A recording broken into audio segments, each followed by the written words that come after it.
It is 5. We are live, which means it's time to go live at 5. I'm so excited to have this back. It's been a year, well, almost a year since I started this, and last season was so much fun. I really enjoyed it, and this season should be exactly the same.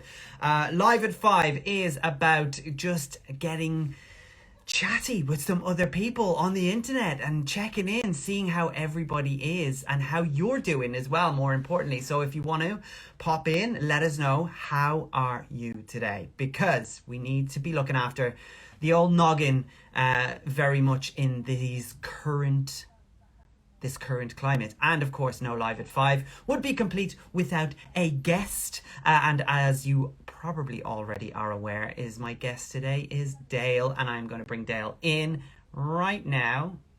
Click the button, David. So as Dale comes in, I will tell you that this will be available later on as well. Hello. Hey man, how you doing? It is so good to see you. Yeah, great to see you too, man. I'm going to put that up there. Literally, as soon as I decided I was doing Live at 5 again, I was like, I need to speak to Dale. Because last year I was like, I want Dale to come on and talk. Because I was like, we need to talk about like marathon running and like 5K May and all of that stuff. But yeah, you're here now, and that's good. I am, and I tell you what, running is the last thing I want to do. I did supping, so we got stand-up paddle boards for Christmas, and so we were doing that earlier, but it's the first time we took them out, and they're blow at once, so you have to do all that, and so I've been on. It was not stable enough to stand up on, so I don't know if I didn't do enough, but my knees now are shot. I can't even walk from the car to the house. It's that bad. So my it's knees not stable enough, or you're not stable enough? I think it's a mix. I think it's definitely number one is the fact that I didn't pump it up enough. I think that's what it is. Yeah. And then number two is that I am the most terribly balanced human being you could ever imagine. So straight away, got my tush wet. It was great. Great times. You've got a lot of work to do to make sure that these paddle boards don't spend a lot of time in the shed. Yeah, that's true. Because they're a present, we feel like we have to really go for it. So right, okay. So there hasn't been a major investment, just the time. No, and then to be fair, they've been they haven't actually they only turned up last week, so there was a big problem getting them here. So we've been good. We've used them the first time that we've had them, so I think we've done well. Just in time for the nice weather, apparently. Exactly. These 2 days, I genuinely, my face is so red. I'm sorry about this. Literally, me being outside for like 5 minutes has just made my face go, "What is this thing? Like, why have you done this to me?" Yeah. So apart from paddle boarding, the last year has been pretty crazy for the industry of acting and events and stuff. So how have you been feeling about all of that?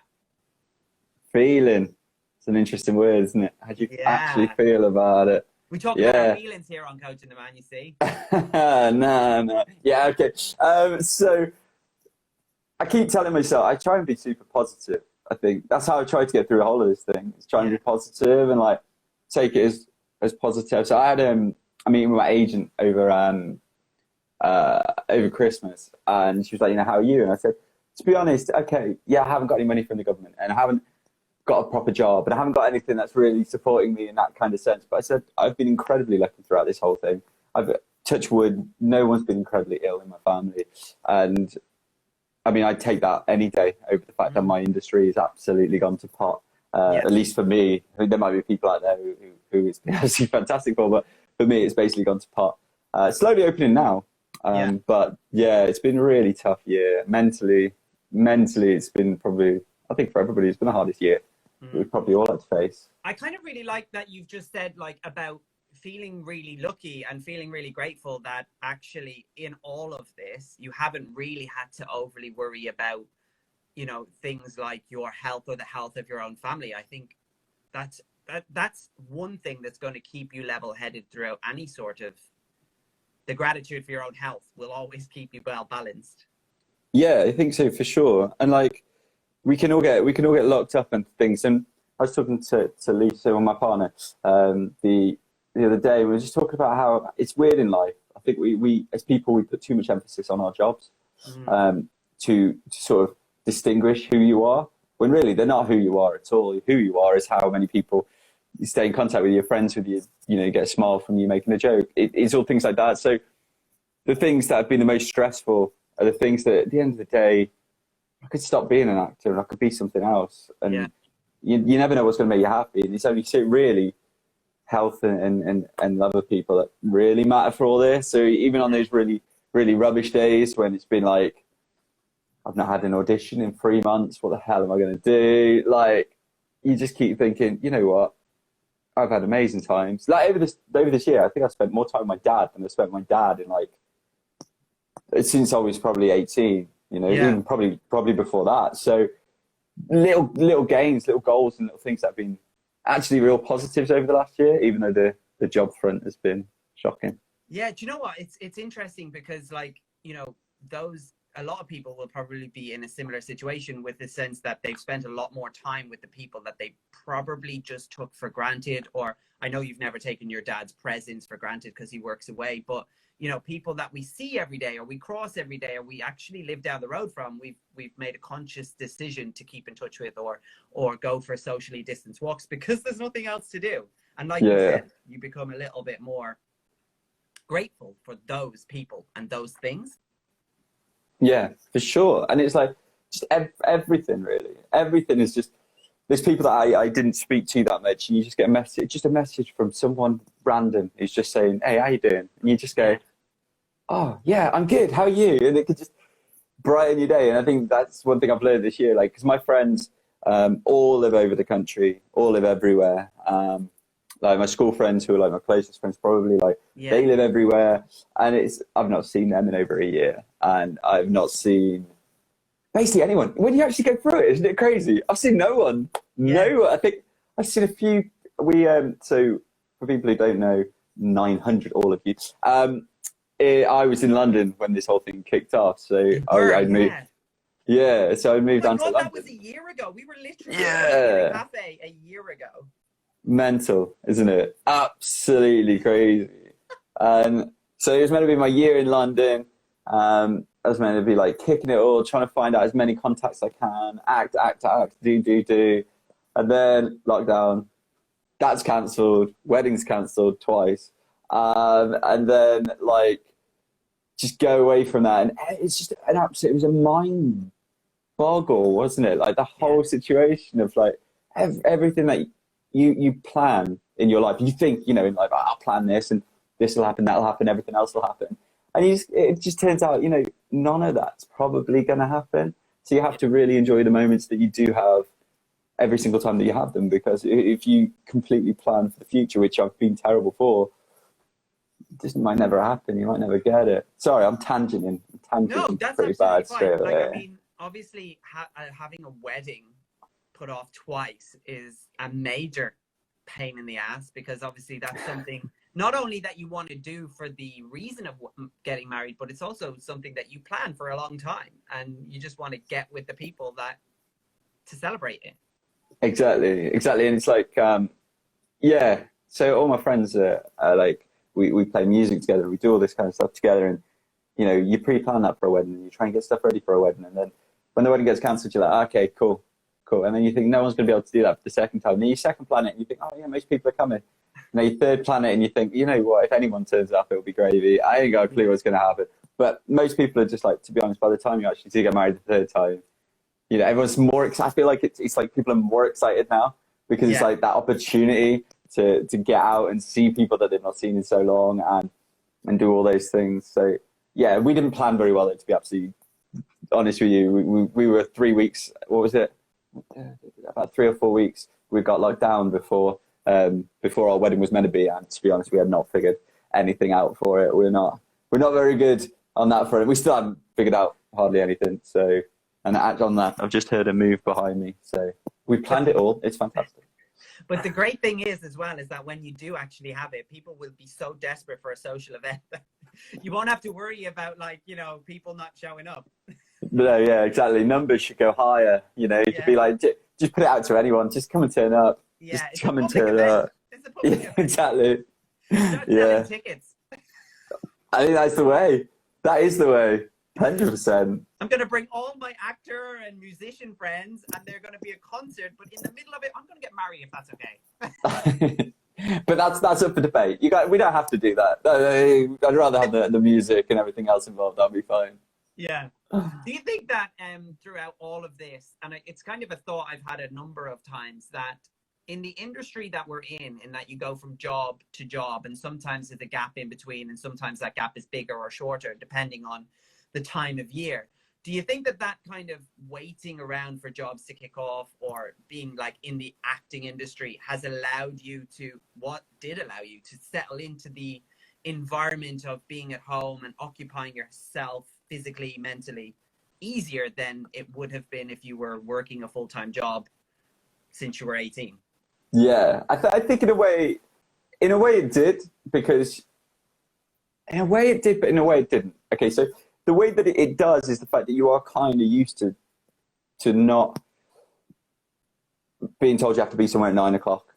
You come home at 5 o'clock and you sit down and everything's, you know, that's never been my life, and it's just never, probably, maybe never will be. I don't really know. But Yeah. like so the positive of that is, okay, it's 10 o'clock and I'm at home, and that's okay. I can go for a run. That's okay.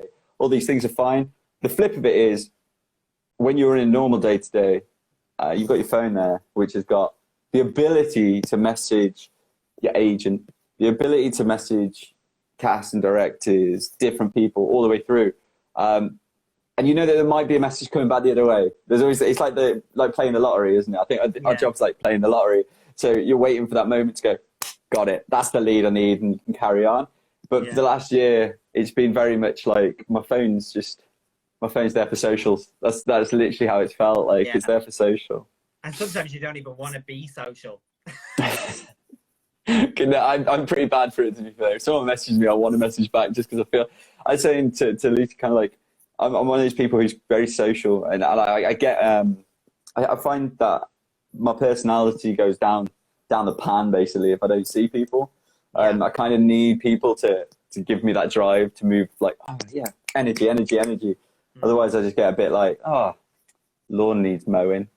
It does need mowing, just in case. You need people to like, social environments charge you up.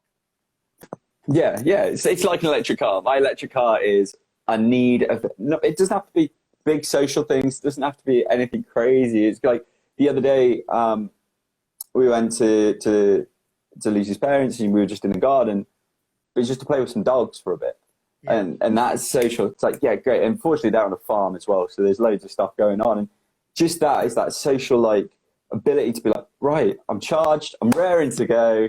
My mood will be better for the next however long, and then I'll try and find that again somewhere. My only issue is that where I live is there's not that many people that we know who live here now. Like, this is kind of an area. So socially, it's kind of like, yeah.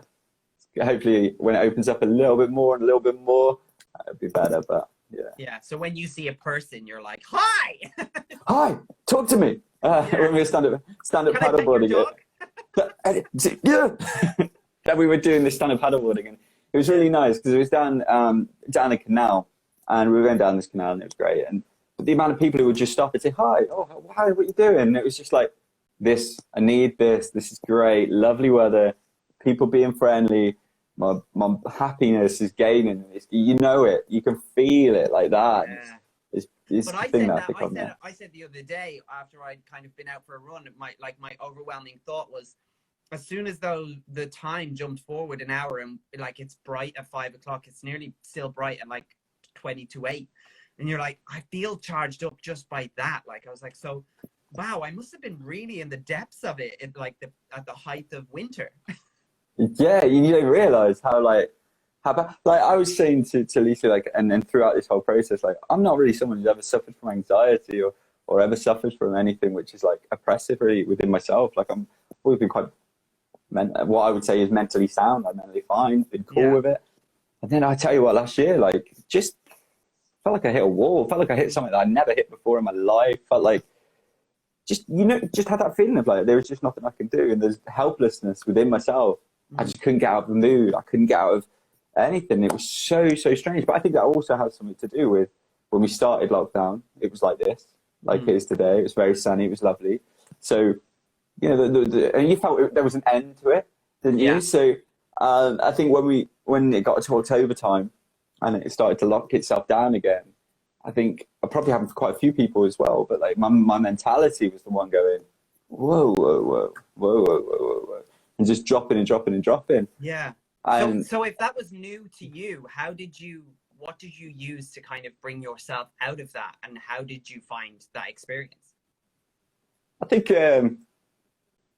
because it's new, I wasn't really sure. I just knew I was unhappy. Basically. And everything that I use as my like get out of being unhappy was blocked. So like music was blocked, so you couldn't go to gigs. So it was like, okay, that release is gone, and going to football games was gone, and seeing my friends was gone. So everything that I've always used throughout as a release was clogged. So all my releases were just, there wasn't any, basically. I think that was the issue. I think the problem I had was I couldn't figure out how to release that anxiety kind of feels. And then to be honest, like Mrs. said, try yoga. I'm still not very good at doing that, so that didn't go down well. And then it was meditation. Meditation lasted strongly for about 5 days. I just useless at it. I've tried to run though. I have been running a lot more because sport's been out again. So I used to play football. I now will again happily play football twice a week, but like they stopped outdoor sports, didn't they? So the last 4 months, it's like no outdoor sports, no nothing. And you just think, gosh, no gym, no sport. It was just so pluggy. But hey, positives now, it's not there. I think I always had a brighter side as well. I think I've always had that. Try and look for a brighter side. Yeah. But that's really good that you have that side of you. And also you obviously spoke to Lucy, your partner, about it because she was making suggestions to you, and she's into yoga. I know you've told me that before. So you were willing to try all of these things. And were you aware of it straight away, or was it a period of time where you're like, I don't know what's wrong with me? I'm not, I crying, man. I was crying and I was like, why am I crying? I'm not, I think it's good to cry. And, I think that's a massive importance for people. I think too many dudes don't accept crying. And you're like, guys, cry, man. We all cry. Everybody cries. Like, go and put the notebook on. Have a good cry. What are you chatting? Yeah. But it was getting to the point where I just felt like I could cry all the time. It wasn't actual tears. I just felt like I could cry.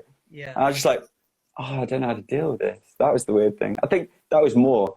I'm not great at talking about stuff in a weird. Well, I'm not bad at talking. I don't mind talking, but I don't like the burden. So I don't mind to talk, but I don't want to burden. And I think that's the hard flip that I found in this situation. So if somebody asks you like, "Are you all right?" I don't mind saying, "Nah, I've had bad days," but then quickly moving it on because you don't want to burden people. Then I don't like to lie. I think in that time it was kind of a bit like that. How have you found it? How have you been? How have you been, man? I don't know. Do you know what? It's really interesting to see that for you to say that you found that you were crying, because I was like, I'm not really a big crier. I think I don't have the ability to express myself. Like that's kind of getting to the point of crying is when my gasket goes. That's when, if you haven't done anything to address what you're crying about now, you really have to now race to put everything back into the fold. I've definitely had like long periods of just like lull, like proper funking feeling of like, whoa. What was interesting though was throughout the whole process of having cancer, I was a little bit more in control of my own mental health because of what I was going through was very physical. So I was able to attach that physicality to like doctor's appointments and blah, blah, blah. But like when all of that was before and after, the time of feeling a little bit lower, I just have all of these things like yoga, meditation, running, and coaching, and all of those things that just bring me back up when I'm down. So I've realized the importance of having all of those things in place and keeping them consistently regular for them to make sure that I stay, that even on my worst day, I'm not too bad. Yeah, yeah. How on a completely not off the topic, it's 100% on the topic, but how are you cancer wise? You're all good, right? Yes, yeah, I am. I'm really good. In fact, I was just, it's interesting because post cancer and getting cancer free is an amazing feeling, but now I've got an admin role with the local hospital because I have to keep up with my appointments. So I was like literally today chasing, going, okay, so guys, could somebody tell me when my next CT scan is, because you said you'd send me a letter and it's been 12 weeks by now, God. it's yeah, so I do that now. I have an admin role for the hospital. Brilliant. But yeah, no, I'm good. Like I'm, everything is managed. Everything is under surveillance. I'm in good health. Like, God, I was in good health when this happened. The only time I was ever in ill health was when they cut me open, which was a real inconvenience to my daily regimes of yoga and running. But yeah, I'm good. I am good. Thank you for asking. It's like, we're coming up to Testicular Cancer Awareness Month now. So, I had to prepare myself knowing that I was going to be talking about it a lot in this month, and, through this channel and other channels with other people. I had to really sit back and prepare myself to kind of bring up the subject again, because I only talk about it when people ask, really. Yeah. And it's almost like therapy to talk about it, but in the same sense, I realize how exhausted I have been in the past by talking about it. But the more I speak about it, the more people come to me talking to it about it. It means I feel drawn towards talking about it and raising the awareness. And like from my videos and everything that I did, like with talking when it happened, like the amount of people that went on to go and check themselves and check something that they weren't sure of, or just talk about it, like I was like, well, that's worth it. Yeah, for sure. Like there's so much positive in a weird way to come from such a big negative, and I think that's the bigger picture of the whole of this lockdown is like there's so many positives, that have come from a massive negative for so many people. And if you can keep positive like you do incredibly well, then it's only going to enrich you in the long term. As long as you can stay healthy, the experience will enrich everything that you then go on to do or go on to find. And because you'll always have that moment of, oh my God, literally this could be, a completely different situation for yourself. And sometimes maybe it's that situation that, touch wood, I've never had it, and I really hope I don't. But like, you never know, do you, what's going to happen? And like when it doesn't always turn out the way it did for me, for other people. And like you said, that ability to stay positive, and you've got it as well, is the ability to just believe that everything will be okay, and that this moment of feeling low, or this moment of, slight anxiety, or if you're feeling depressed, it will pass over, because you will be okay. And as long as you do everything that you need to do to keep yourself level and believe that will be fine, there's no reason why it won't be. Yeah, exactly. I think that is always the thing, isn't it? Like, there's always tomorrow, and you never know. But I always think that helps with being an actor. It helps being a presenter. It helps with our job, because if you got to, like, I did an audition at the weekend, right? And you give yourself a two-day thing, like, send it up Monday, Tuesday. If I didn't hear anything Monday or Tuesday, I haven't got the job. Yeah. So it's like, great, those 2 days, bam, bam, didn't hear anything. It sucks. But then you go again, because there'll be another one. Something will come along, and the next one has to come along. You work on that one. I think that helps with the job, because it's constantly, you are constantly battered. You are constantly being told no, and you're constantly judged for every little part of you, and you're never told why, which is another annoying thing in the job. You're never told why you haven't got the job or anything like that. Yeah. So you have to get a thick skin. And then after the thick skin, possibly before and possibly more important, is that positive mindset of being like, oh, well, come on, let's go. Smile, move on, and keep moving. And the thing is as well is that, and Mama Simpson just mentioned there about being resilient and going from one audition to the next with the option of being accepted or rejected being 50-50 every time. You become naturally extremely resilient with going, okay, that's not for me, maybe something else will be.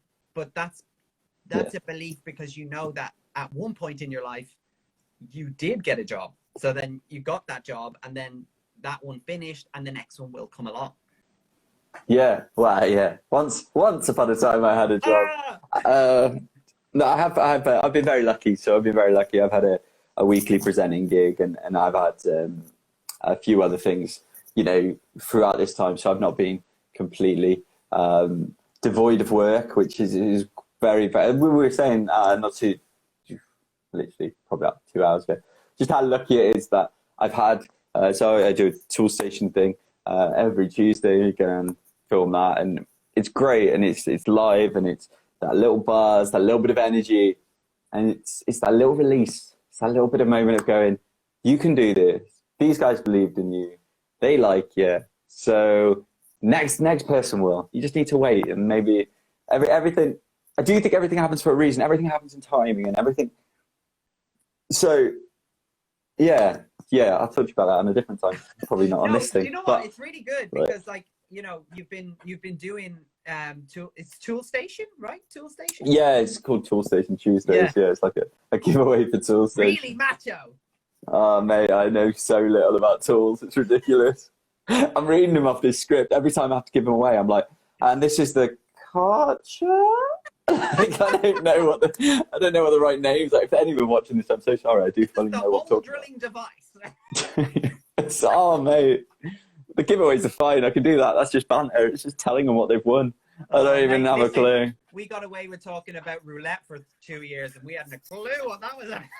Still don't know what I'm talking about. God. Come here, I have to ask you about country music and everything that you do with that, and indeed like music itself, because I'm assuming that that's been somewhat of a therapy, and you get paid for stuff like that sometimes soon as well. Yeah. Oh yeah. So yeah, I think that's been a big positive. That's been a huge thing. So the first lockdown, I was doing a lot of to be honest, all the way through, I've been doing loads and loads of covers. Like my Instagram now looks covers. like. Can I just say I love them? Cheers, man. Thank you so much. But like they're crap. But like I do them because it's like just it's that release again. But it's just also there's no live music, and it's killing me. And it's like country music and in everything in general, just music in general, but country music especially. They're American artists, so I know, well, predominantly, sorry if you're an English artist out there, but predominantly they're American artists, which means that I know they're not going to come over here until 2022, which means that there's going to be a lot less. And I was talking to the person who I do with and who helps me out with it, and who helps me out with it. I help out with it. And I was like, I think we need to get some more Zoom interviews on the go and stuff like this, because they're not going to be here. So hopefully get some more of those and go and get those working. But yeah, music's been huge, I think, for me. It's just a release, like every day or whatever, that I can just play on my guitar. I cut my finger, right?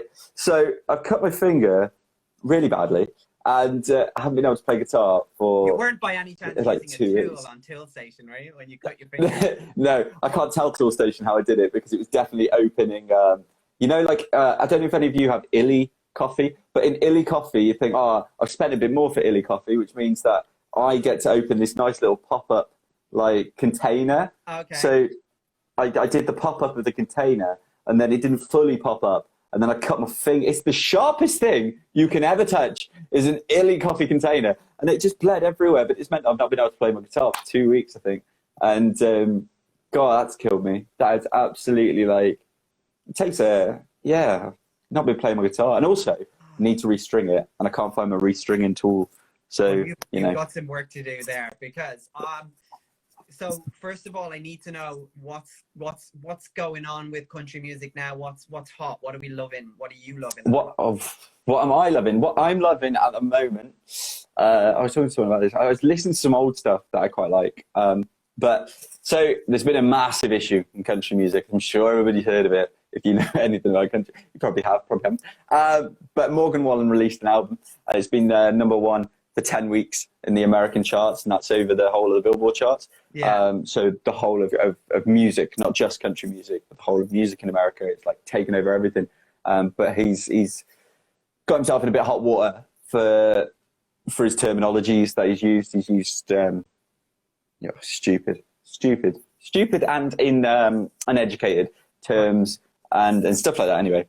And so he's sort of been ostracized. But his album is so good. It's such a contradiction because you want to be like, this is, I don't agree with the guy, but man, his album is fantastic. So, it depends how you want to feel about that. I would listen to the album, but hate him.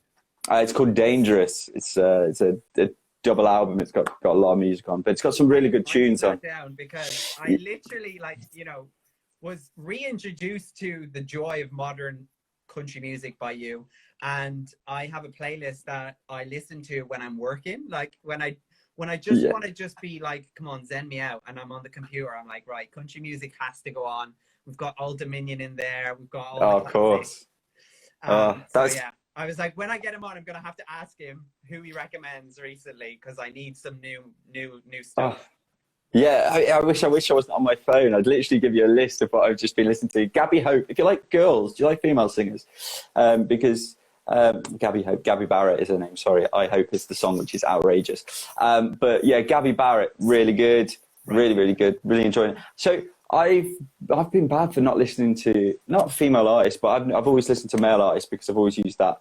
It's kind of getting your head into it, isn't it? Yeah. There's songs that come from your point of view. So she's fantastic. I was talking to someone the other day who loves Kelsey Ballerini, who's brilliant. We have an Alexa challenge in our house where I say, Alexa, play, and my housemate has to finish the sentence. Okay. We were having a little bit of a country western thing, and I was like, play Old Dominion, and she was like, play Carrie Underwood. And I was like, yes! Oh my God, I never go to her for this. And she was great.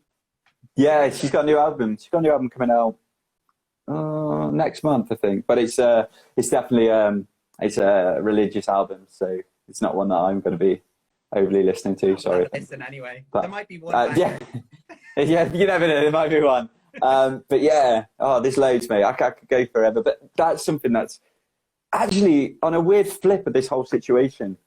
I've been listening to a little bit less country music for the last 2 weeks. Purely because I realised all I was doing was listening to country music. And then I started listening to other music and then realised when people say country music, so if you're out there and you're thinking, gosh, he's talking about proper horrific country music, there is that. But there is also, basically your pop is derived from Nashville music. So it's music mainly that's come from Nashville singer-songwriters who are country music or songwriters or everything. Are on everything. So if you're listening to Beyonce, there'll be a Nashville writer who is writing stuff in Beyonce, and it's all about the song and lyrics and stuff like that. So you've been kind of the writer. Yeah, I follow writers a lot at the moment, and I follow what is it? Oh man, we watched a documentary which was on Prime, and it's like It All Begins With a Song. I think it's called It All Begins With a Song. Yeah, write that down. Watch that. Everybody just watch that. It's fantastic. That'll tell you why. I'm gonna watch that. You should, man. That's really good. But yeah, music's helped me through. I'm sure hopefully it's helped everybody else through as well. Because music's that one thing that can't just, for me anyway, there's two things. There's football, because I can completely switch my normal life off when football's on and I become this thug and I love it. And then the other one is music, and it's like, without music, I don't know what I would have done throughout this whole lockdown period. I haven't got any better at guitar. I haven't got any better at singing. But I've just got myself through days by going this. So, you know what I love most about seeing your covers is that I just really, really, really love seeing people do what they like doing, that they feel good doing, and just sharing it with the world. Because you know, sometimes in this world, we kind of really enjoy things like country music and playing guitar and all of these things. And we just don't really talk about it or share it outwardly. Whereas kind of nowadays with the modern, you know, phones that we all have, you can just geek out on the things you love and find a whole community of people that also do the same. Exactly, and it's all different kinds of people as well. Like you always think that everybody who likes. So I started a YouTube Football Manager thing, and I thought, no one's going to watch this, but this is for me to just focus on presenting, so I can present to a camera every day, easy. The amount of people who've reached out, lovely people who've reached out, and I just thought, oh, no one's going to watch that. Number one. Number two, it's only going to be really geeky people who who want to even see this if they finally jump onto it. It's been lovely people, and so many people just being friendly and nice and commenting and messaging me, and it's just like, wow, there are people who are just nice people out there. And sometimes it's the ability to put yourself in the position to be hated, or to be judged, to get those nice responses. I think it's more about doing something that you love doing and you're passionate about, and nobody can really chastise you for that because the passion just oozes through the camera. I mean, I watched episode 1 and I loved the jerseys in the background. But it was like watching the first episode of Line of Duty. I was like, what is he saying? Yeah. What is he saying? You know, Hannah B, she messaged and she goes, I really like it, but I don't know what's going on. And I was like, to be honest, that's not the first time for you, Hannah. But like, I was also like, that's fine. You don't need to worry about it. She's talking about horse race, and I'm like, I haven't a clue, hon. I have absolutely no idea. It's nice, isn't it? It's just nice to see people do what they like, and it's that's what's brilliant about it, and that's what I love about the internet. And it's so I'm massively self-conscious.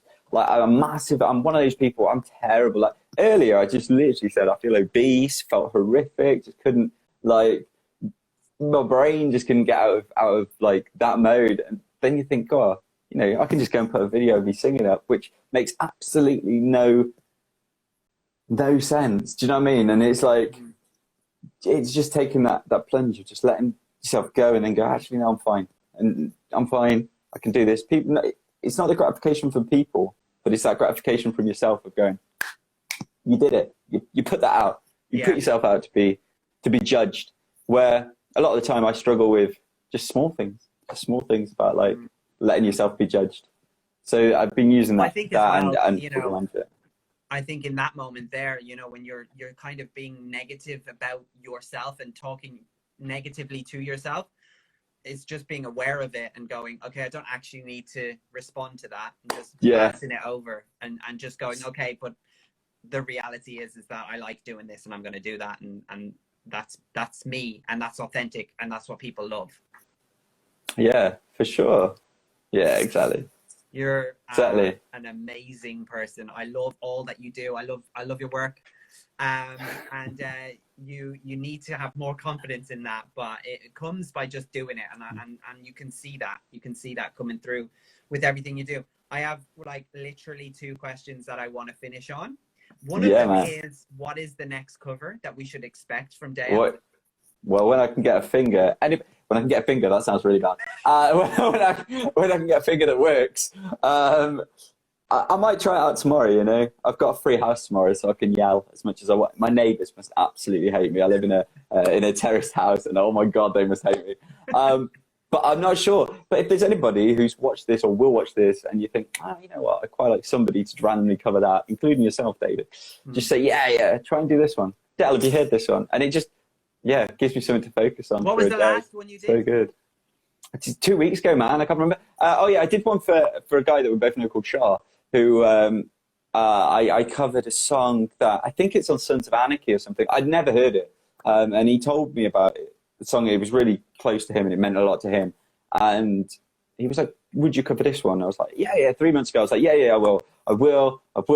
And then, you know, tragic things happen, unfortunately. And then I was like, you know what, I'll do that for you today. And I'll do that for you today, and I'll get that one out. So that was the last one I did, I think, if I can remember correctly. Oh, I don't know. It was from the Sons of Anarchy. It's from the Sons of Anarchy.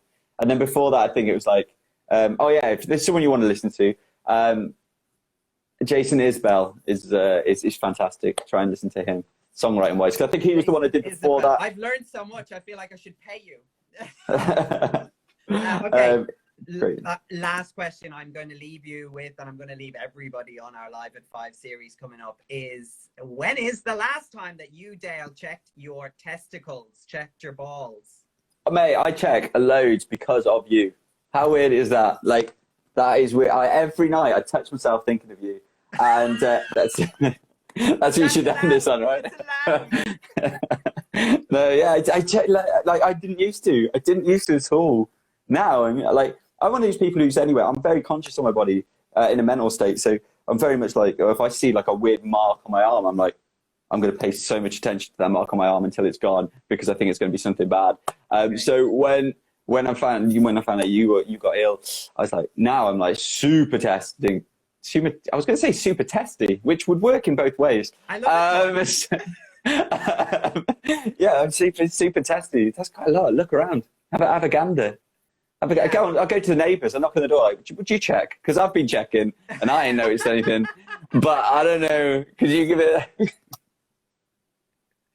Oh, I love it. I love it. Well, you've got the cover for your next Instagram, which is when it's late at night and I'm all alone. I touch myself and think of you. Done. I'll get that sorted. Dale, you're an absolute hero. Thank you so much for doing this. I've loved every minute. I just literally cannot wait to see what comes next from you and when we can actually meet up for a coffee soon, because amongst everything, we are coffee enthusiasts. Oh, so much. So, and be careful with that illy tub. Just be careful. Oh, I know. It's because it's because I've got a beans cut machine and it needs descaling at the moment, and I am so lazy that I thought, no, I'm going to use a different coffee, and that's why it was laziness that killed me. But thank you so much, David, for letting me chat to you today. Thank you, Dale. Cheers. Have a good one. And listen, you're going to be able to listen back to this as well live if you want. These will all be on the IGTV section under the Live at 5 series, and I will put them onto YouTube very, very soon. Dale is our first guest. Thank you, Dale. Cheers, man. See you in a bit, man. Bye, Dale. Okay, I don't know how you leave, but I'm going to talk to these beautiful people. Remember, tomorrow, April, starts our Testicular Cancer Awareness Month, and as you just heard us talk to Dale about when the last time he checked his testicles, but all throughout the month on Coaching the Man, I am going to be doing different campaigns, especially one where I invite you men out there to a webinar where I can just tell you all about my experience and what to look out for and how to deal with checking your testicles. If you've got any questions, you can do that. If you want to get involved in the It's Ball Talk, yeah, there's a pun in there. It's Ball Talk. You can follow the link, which is in the link tree on my bio. I would love to see you there. All you need to do is put in your name, your email address, and I will send you the invite to the event. That should be on the 19th of April. So you've got plenty of time to get registered and get involved with that. Whatever you do with the rest of your Wednesday, I hope you enjoyed our chat with Dale. Next week, I am joined by Shane Cross. Shane is a fellow testicular cancer warrior and survivor. So hopefully you can find the time to come back and join us then for that real chat, authentically, all things testicular cancer. You're going to love it. So enjoy your week. Have fun. Be good to yourself and be kind. And I'll see you next week. Bye-bye.